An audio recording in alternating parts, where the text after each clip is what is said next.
Hello everyone, XPGamesNL here, back with another Fire Emblem Builder tutorial. Today we're going to cover the classes and the class editor, whatever you want to call it.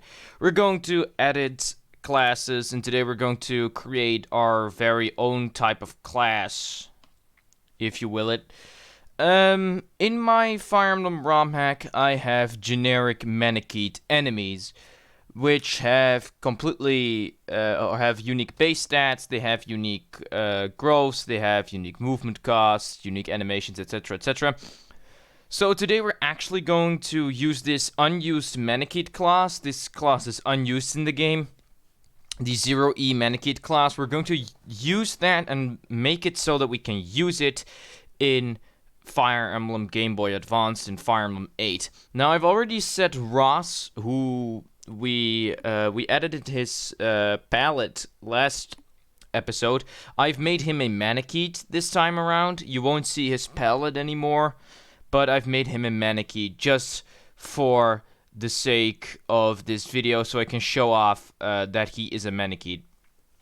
Anyway, you look at all this.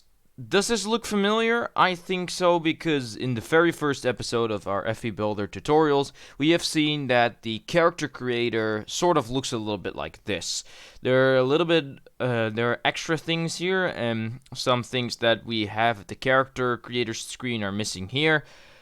We're going to go over every single bit of information, all the numbers. We're going to cover everything. So, as we did with the very first episode, let's start at the top left. This is the address that you don't have to change. As I said, all the bits of numbers up here, like size, reload, count, address, you don't have to change anything of this. Same thing goes for selection. The only thing we're going to focus on now are name and detail. Well, it's nice that this is already filled in for us. We wanted to make a Manakete class, and so this is already filled in.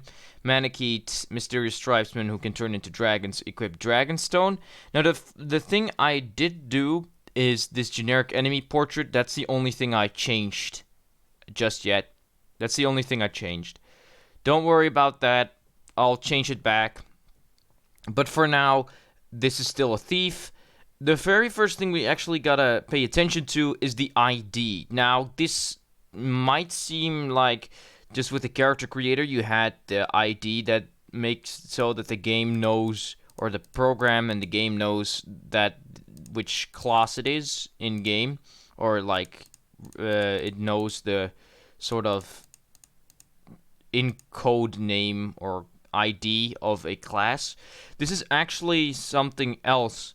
It does something else besides telling the game what class this is. If we click on it and go over here and close this real quick, we can see that it actually brings us to the move sprite, or the moving map animation part of the how'd you call it? Of the class. As you can see, you have the moving map animations for every single class over here. For the Manakete, it's this weird walking dragon. Now, I actually want to change that to the FE6 Manakete, because in FE6 they do use Manaketes, and they have this walking animation. That is why I wanted to change that real quick, because this looks way better than just a standard dragon, because it corresponds with the custom animation I have made. So let's close this again. So we've now covered all of this. We can go back over here and close the other window. So now we've set the moving map animation to the FE6 dragon. I've imported that into FEBuilder. So now we have a correct moving map animation. Then we have the menu class up here.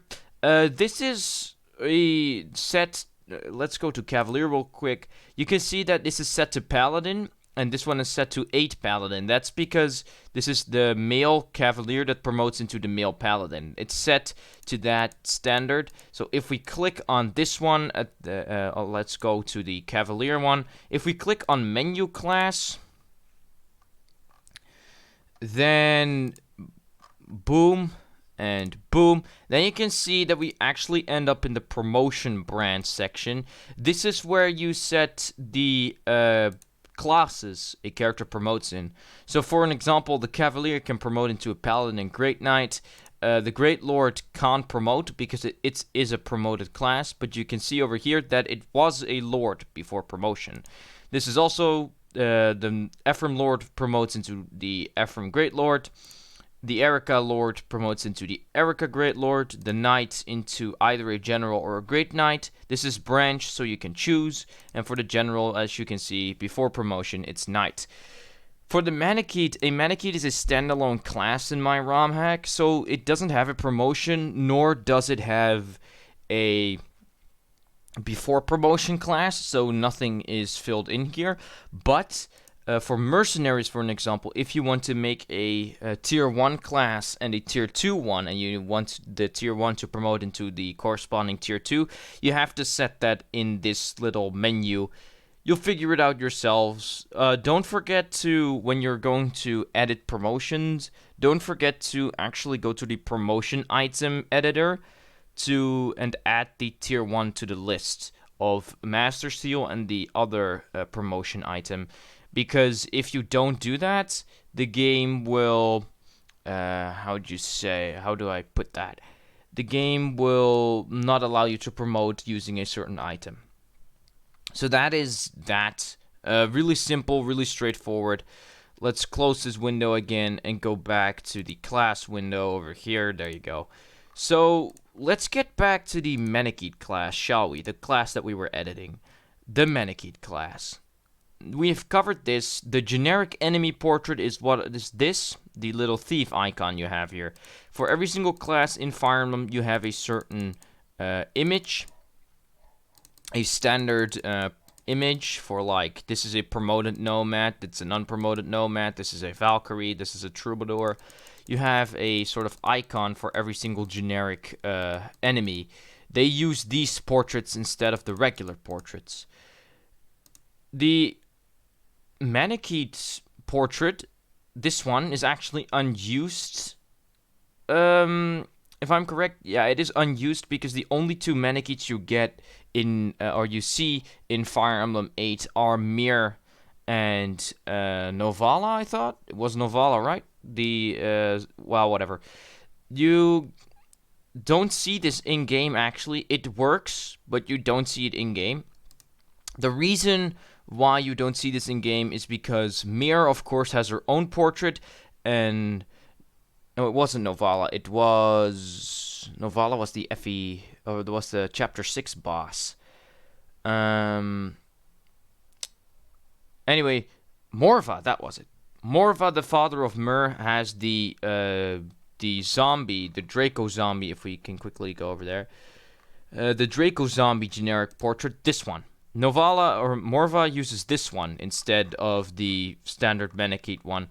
It's still in the game. It's left there because of Fire Emblem 6. A lot of Fire Emblem 6's assets are still in the game.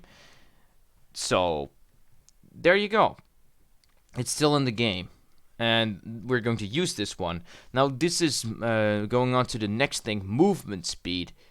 Movement speed, you shouldn't worry too much about it. Movement speed is for every single class, but the heavy armored classes such as knights and generals, they have movement speed 1. The Great Knight? Oh, the Great Knight also has movement speed 1. Every single other class in the game has movement speed 0. Movement speed 1 is only for the classes that so it moves slower. That's what Armor Knights do. They move slow because of heavy armor. We don't have to change this because Manaketes don't move slow because of heavy armor. Well, hold on, I want to check something real quick. Where's the Manakete? This one. No, it also has movement speed 0, so we're going to keep that. And then we have the standing map animation. Now, if I quickly go to like night or something, you can see that there's this little standing map animation is already displayed over here. But for the mana key doesn't have one, otherwise you would also see it over here. So we actually have to import one. We'll click on this and quickly go to this little menu. As you can see, it's completely blank. Well, I've actually got the FE6 map sprite for that too. Boom. There you go. You can also preview the colors over here. That's nice. Oh, look. This one's pretty cool, actually. But, yeah. You can see over here, you can also look how it looks frame by frame. As you can see, we have now set a standard non-moving map animation, which is really nice to have, just for the sake of completion. So, let's go back to this little menu and keep editing the class. Before we go into all of this on the right, we're first going to cover all these numbers. So, these are the base stats of the class. Really self-explanatory. In the character creator episode, we covered that when setting a unit's base stats, they will be added up to the class base stats, and that will be the actual base stats of a character. So, where the character's base stats are the first half, these class base stats are the second half. And holy shit, does the Manakete have 8 move. We actually should lower that to like 6 or something, or 7. Let's lower it to 6. And boom!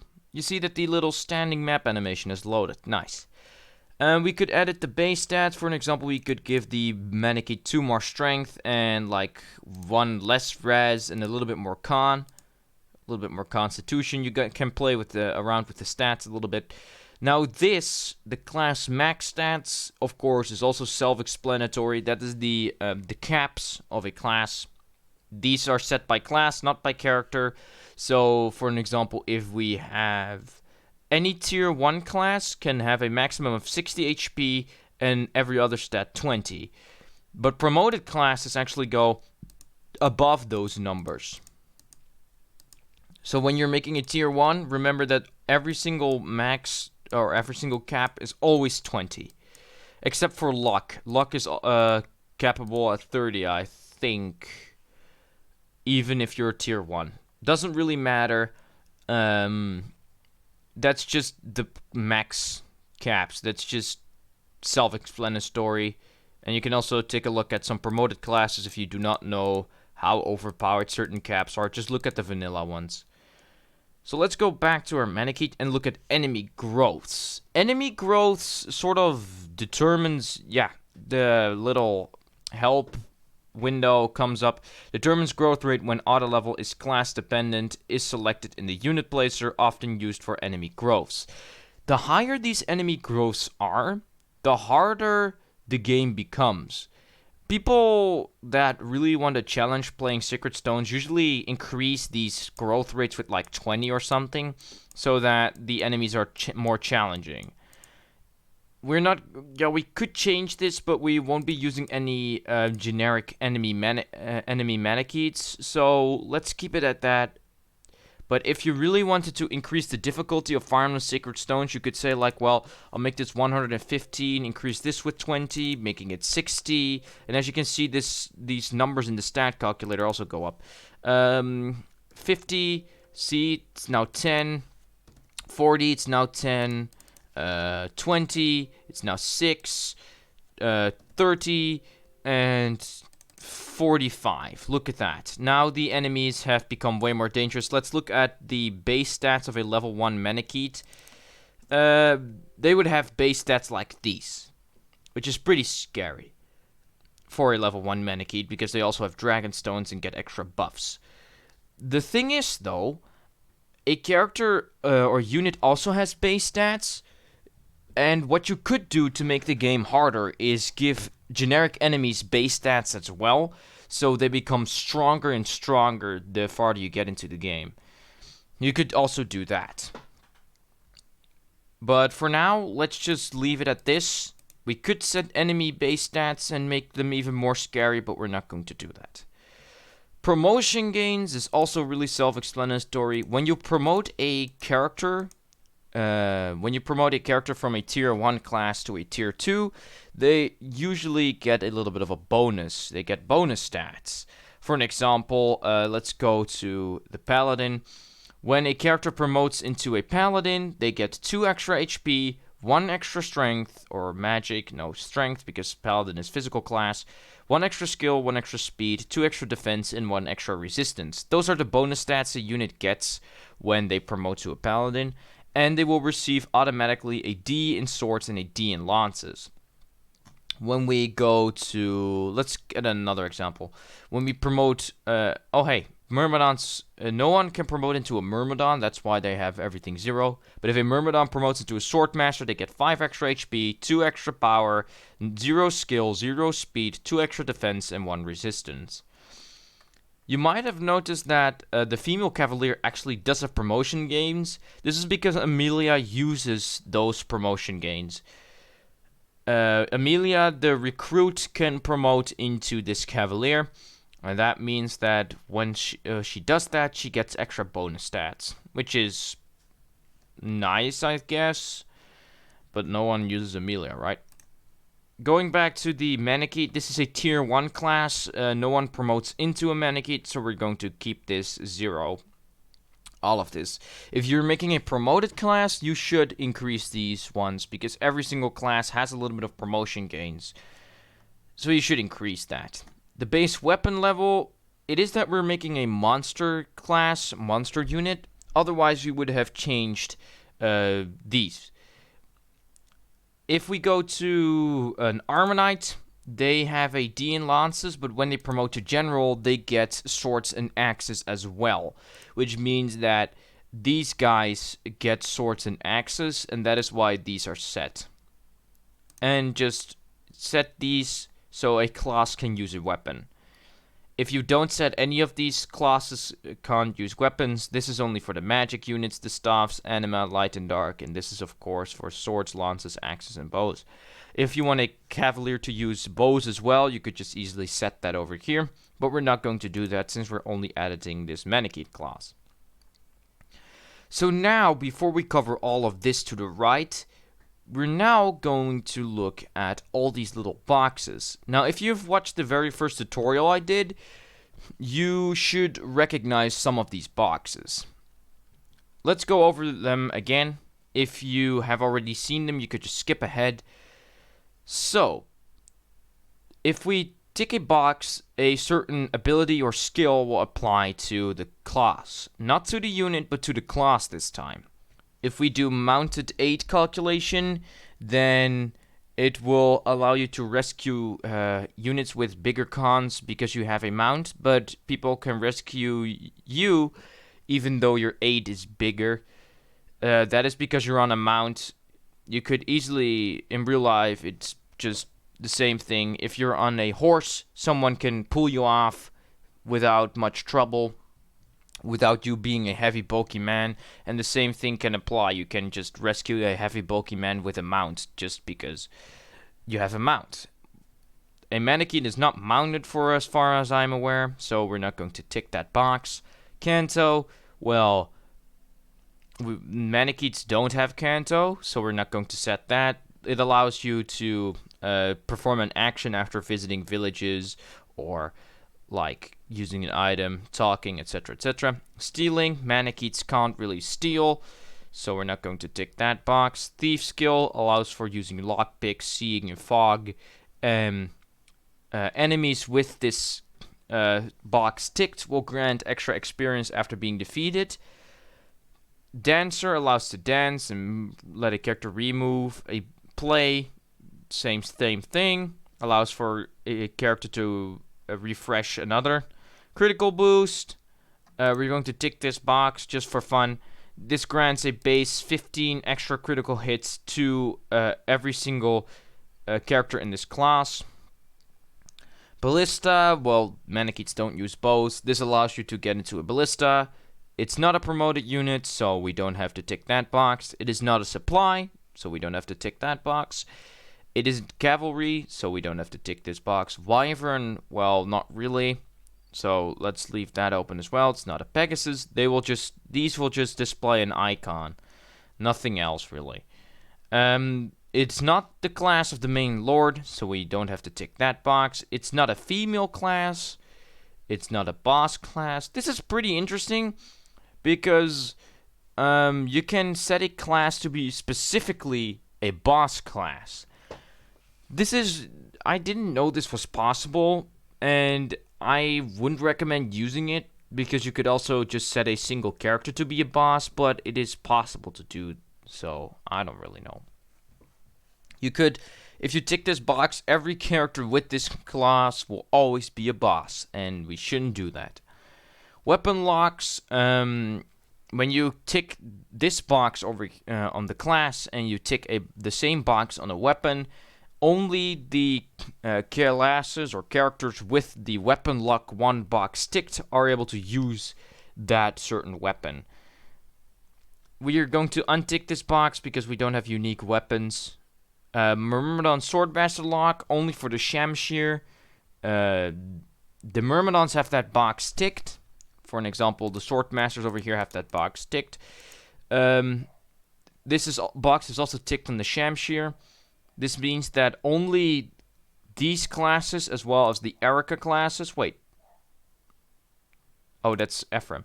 Only the Erica Lord classes, the Swordmasters and the Assassins, as well as the Myrmidons, are able to use the Shamshirs. No other sword-using classes.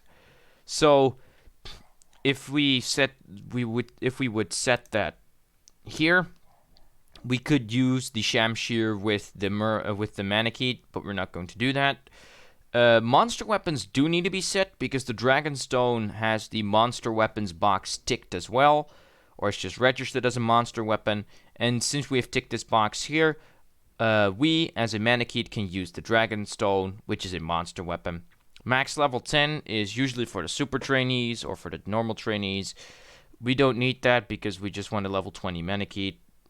Disable unit select wouldn't be that nice to have on a Manakete actually, so let's not tick that box. You won't be able to select the unit, so let's not do that. Triangle attack, if in Fire Emblem you position your units in a sort of triangle and you attack, then you get this little cool attack that always hits and always crits. We don't have to set that. This is the Pegasus and this is the Armonite. Well, these aren't, this isn't the Pegasus, nor is it an Armonite, so we don't have to set that. It's not an NPC class, because we want to play with this Manakete. We could set it to not granting experience. This is used for the final boss mostly. Let's take a look at the final boss's class real quick and see if I'm correct. No. Apparently, it's hard-coded into the game that it doesn't grant experience then. Alright, doesn't really matter. Or it's just the unit itself.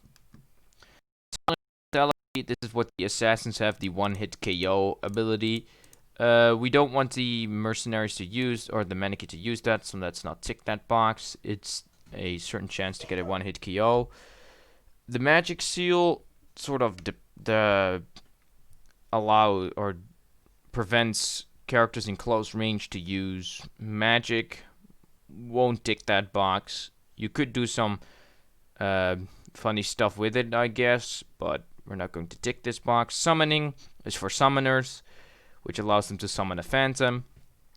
Really not that interesting. Let's not tick that box. Erica Lock allows a character to use weapons that also have this box ticked.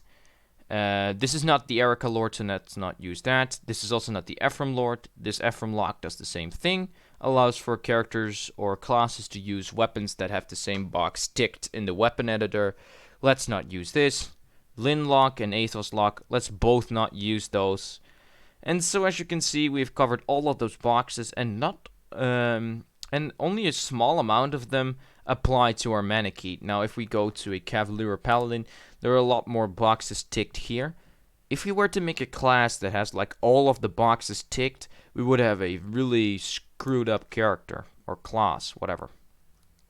So let's not tick any more of these boxes. I'm pretty happy with what's ticked now. So let's go to everything on the right here. Now, this may seem like a lot of things to take in. But actually, the two things we're going to click on are the animation pointer and the movement cost. Let's first click on the movement cost, because that one is the easiest, or the shortest to show. Let's go to the movement cost. And as you can see, we have this little menu here with all kinds of numbers. Now, every single class in the game has a sort of penalty for moving over certain tiles. Cavaliers actually get a little bit of an extra penalty when going through forests. Like, they also get a really large penalty for moving through deserts. But where's the forest? The forest costs them 3, and the Manakete only 1, which means that Manaketes can easily pass through forests. And Manakete is actually flying as of now. The Manakete is a flying class, but we just want it to be a walking class, of course. So we could change something here. Let's see.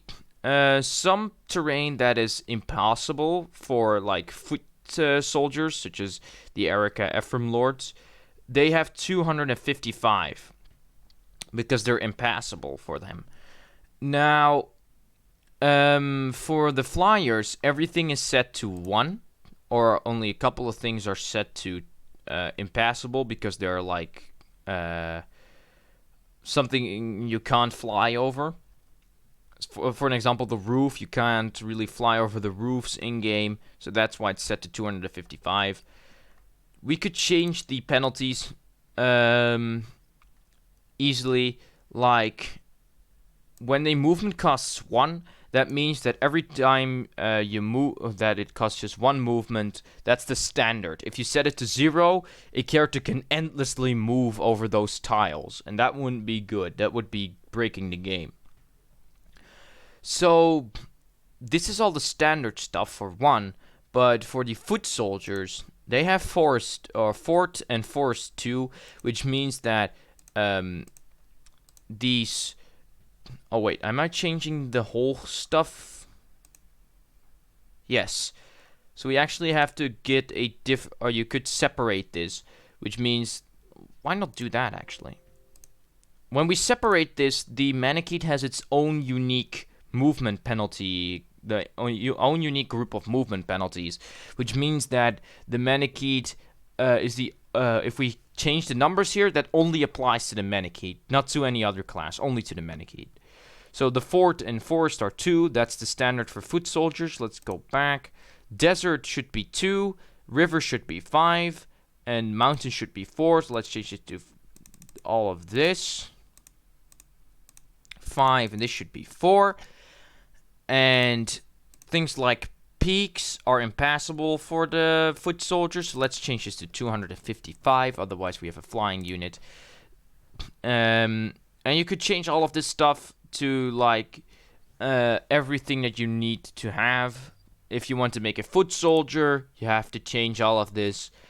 But if you want a regular flying class or something, you have to take a look at how all of this functions. You have to set it individually, and you have to just look at the numbers and figure out yourselves how much movement penalty everything will cost. And this is only for when there's no weather. We could also change the weather to rain, to snow, to avoidance. This is we could just cover this real quick. When we take a look at the... this is just for when there's rain or snow. That will always slow your units down, of course, as you have seen in Fire Emblem 7. This is the avoidance and defense bonuses that certain terrain grants. Fortresses and forests grant avoidance and defense, as well as gates. They grant extra bonuses for your units. For flying units, this is always 0, but for foot soldiers or paladins or something, that will always have a certain value. For an example, village always gives 10 avoidance. for everything that's not flying, and Manakite is still set as flying, so they won't have this set. They will have 0 because flying units won't get any terrain bonuses. Extra defense, there is no only fortresses and like forests and shit, they grant extra defense. Not really anything majorly difficult here. You just can set defensive buffs for every single tile. And then we have resistance. This is actually, oh, it's heal, but this is actually unused for as far as I'm aware. In Fire Emblem, there is no resistance bonus for any class whatsoever. So if you want to give characters or classes extra resistance, you can actually separate these classes over here, and every single character or class will get a resistance boost from terrain. I do not know how it works, but apparently Throne gives 5 resistance, but for as far as I'm aware, that doesn't really happen, or it's just healing, or it's just how much HP you get back when waiting on a tile. I don't know how this works, but I have covered all of this movement type stuff. You should be able to figure it out yourself. I don't really, I don't have to explain all of this, I think. Right? It's just fairly simple.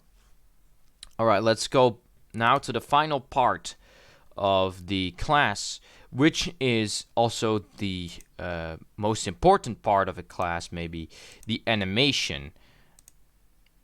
Let's quickly go to the Manakite animation. Let's close this. As you can see, the 0E, or the just E class, uses the Mer Manakite animation. We're going to import my custom battle animation, if I can find it real quick. Where did I leave it? It should be somewhere here. Let me take a look. I'm just going to search it real quick, because I have made a custom Manakite animation. It asks for installing a couple of patches. I'm going to ignore that for now, because I'm just making a tutorial video. Boom, there you go. As you can see, there's a custom animation now for the Manakite. You can check every single frame over here. You can press the frame buttons, and as you can see, the Manakite will transform into this dragon.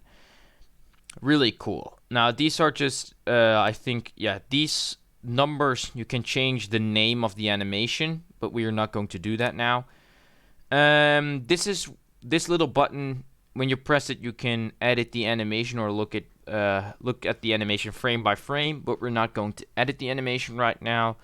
This is the generic palette of the animation, or the palette, and the generic color, and this is where you can view the animation when pressing this.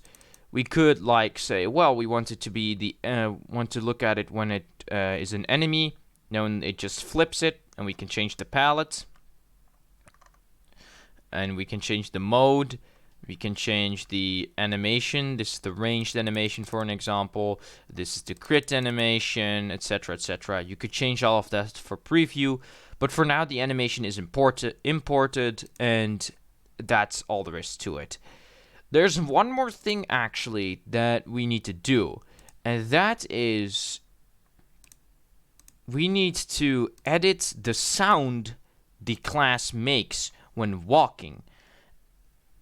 There is, when you go to the main menu of FEBuilder, there's this button that says Advanced Editors, and when you get that, you want to go to Movement Sounds. That's a little editor that pops up. I'm going to open it right now, real quick. Let me quickly open that up, everyone. There you go, Movement Sounds. Movement sounds, as the name says, when a character moves on the map, it will make a certain sound. For an example, the Armor Knight will make this heavy sound when walking, the heavy armor. heavy armor sound. The wyverns and pegasi will all have their like flying sounds. But for the dragon, for the Manakete, let's go to the Draco zombie. They have the heavy walking movement sound. If you're like making a flyer class, let's say you're making a sort of Malak Knight or a new Wyvern class, don't forget to set this, otherwise it will sound like this Wyvern class you created sounds like just a regular person walking or a horse, and that's not what you want. For the Manakete is untransformed, which means that it just walks and uses feet to walk, so we don't have to change anything here. That is that. I've shown everything I wanted to show. So now, to show that this class works, we're going to run our emulator, and we're going to see if all of this works. So let's stretch this to screen, and let's continue. Restart the chapter because we've edited the ROM, and when you edit something in the ROM, aside from texts and palettes, so aside from images and text, anything you edit in the ROM, you should restart the chapter, otherwise it won't work. So let's go, quickly skip all of this, click on the chapter, skip all the dialogue, and boom, there you go. We have Mace over here as a Manakete, and as you can see, the Dragonstone grants extra buffs due to the bonus stats it gives when equipped. And as you can see, the bases that we edited are present here as well. The con has increased to 7. The movement has been decreased to 6, where it was 8 first. The little moving animation at the bottom works, and the other stuff that we've edited works as well. So now we're going to rescue Ross and recruit him and show you that the animation works. Let's quickly skip this. The Risen palette of the Brigands is still present from last episode. Let's drop Ross over here. Oh, that's the armory. Go away, please. Let's drop Ross over here. First, heal him up. And look, the animation works, or at least for now. It works. So we've healed Ross or Mace or whatever. And let's talk to him. And boom. As you can see, the animation for the walking works in every single direction. So we've left, right. This is up. And this is down. And now the final test comes. Let's see if actually the fort bonuses apply. I think the Manakete class is still flying, so we don't have any fort bonuses. Let's see, he takes 0 damage over here, and the same hit rate, which means that we haven't changed anything for the flying. Doesn't matter now. As you can see, Mace has 37 critical hit, and the Dragonstone, oh, we can't see it actually, but this is the 35 crit is or this 37 is sort of a hybrid between the extra 15 crit we have given him and the base stats of the Dragonstone. So let's attack and see if the animation works. Ah yes, the sound effects are bugged. The sound effects are not set, that is why the music stops. There's only there's one thing that's the only thing that we still need to edit about the animation. I could do that real quick. But as you can see, the animation works. So let's quickly fix that. Just for the sake of completion. Let's fix that. You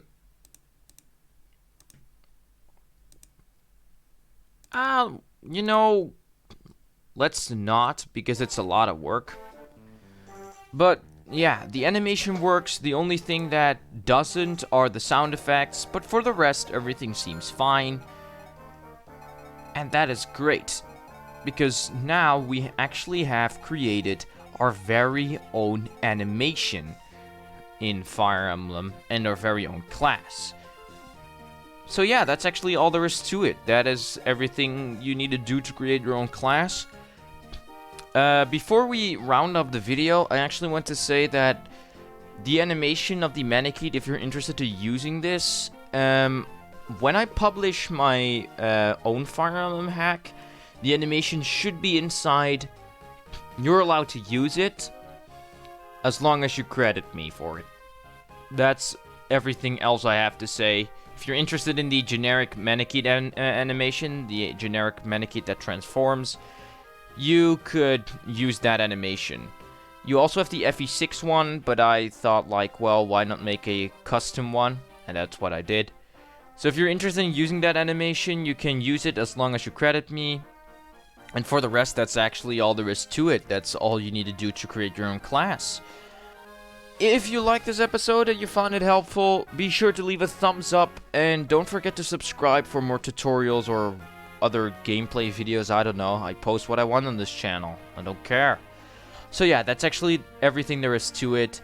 I'm XPGamesNL, and I hope to see you guys in the next FEBuilder tutorial video or some other type of video of me.